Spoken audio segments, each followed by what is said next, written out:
देश में अपराध के इतिहास में वैसे तो कई अपराधी शामिल हुए हैं, लेकिन अपनी वारदातों को इस हिसाब से पूरा करना कि आम आदमी का दिल दहल जाए। अपनी इन्हीं वारदातों के लिए कुछ भयंकर अपराधी भी बने हैं। जी हाँ, उन्हीं में से एक है एम जयशंकर। यह एक ऐसा निर्दय और बेपरवाह अपराधी था। यह मैं क्यों कह रहा हूँ वो मैं आगे बताऊँगा। एम जयशंकर तमिलनाडु के सलेम ज़िले में रहने वाला एक आम इंसान था, जिसने 4 सालों के अंदर पूरे दक्षिण भारत में अपना खौफ पैदा कर दिया। पेशे से एम शंकर एक ट्रक ड्राइवर था, जिसकी एक आम सी ज़िंदगी थी, जिसमें उसकी पत्नी व 3 बेटियां भी थीं। अब 2008 में जुर्म की दुनिया में कदम रखने वाले जयशंकर पर पहला केस मामला 2009 में दर्ज हुआ, जिसमें उसने एक 45 वर्षीय महिला को रेप के बाद बड़ी ही दरिंदगी के साथ मौत के घाट उतार डाला।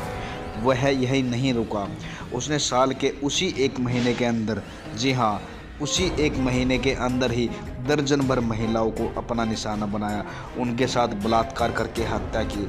उसे अपना शिकार बड़ी ही आसानी से मिल जाता था, क्योंकि वह एक ट्रक ड्राइवर था, तो यह चलता वारदातों को अंजाम देता था। आपको पता ही होगा, ट्रक ड्राइवर रात के अंधेरे में जब चलता है तो सेक्स वर्कर्स भी दिखाई देते हैं। उसने उनके साथ भी वही किया जो महिलाओं के साथ किया।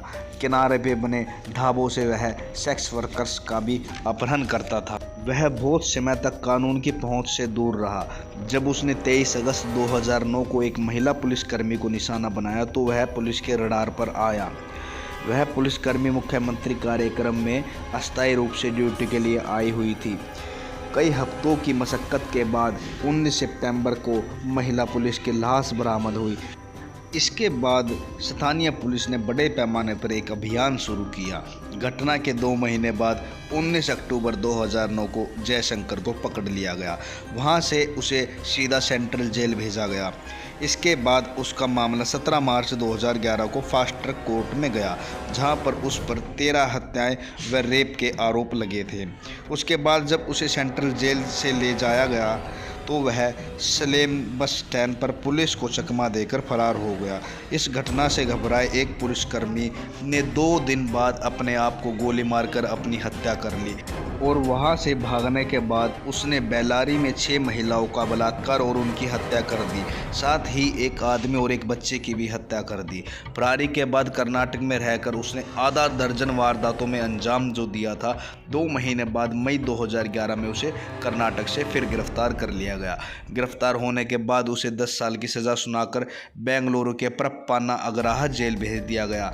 वह साल 2013 में एक बार फिर जेल से फरार हो गया, जहां लापरवाही के कारण 11 जेल पुलिसकर्मियों को ड्यूटी से निलंबित होना पड़ा।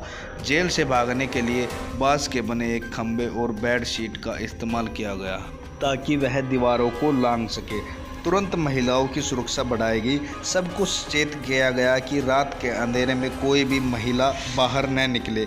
कई दिनों के तलाशी के अभियान के बाद 6 सितंबर 2013 को फिर से पकड़ लिया गया। इसके बाद उसे हाईटेक सेल में रखा गया, जहां पर इतना भयंकर अपराधी होने के कारण उस पर 24 घंटे कैमरे से निगरानी रखी जा रही थी। साथ ही उसकी बीमारी का इलाज भी जेल के अंदर ही किया जा रहा था। कई साल जेल में गुजारने के बाद 27 फरवरी 2018 को जयशंकर ने जेल के अंदर ही शेविंग ब्लेड से अपना गला काटकर आत्महत्या कर ली थी।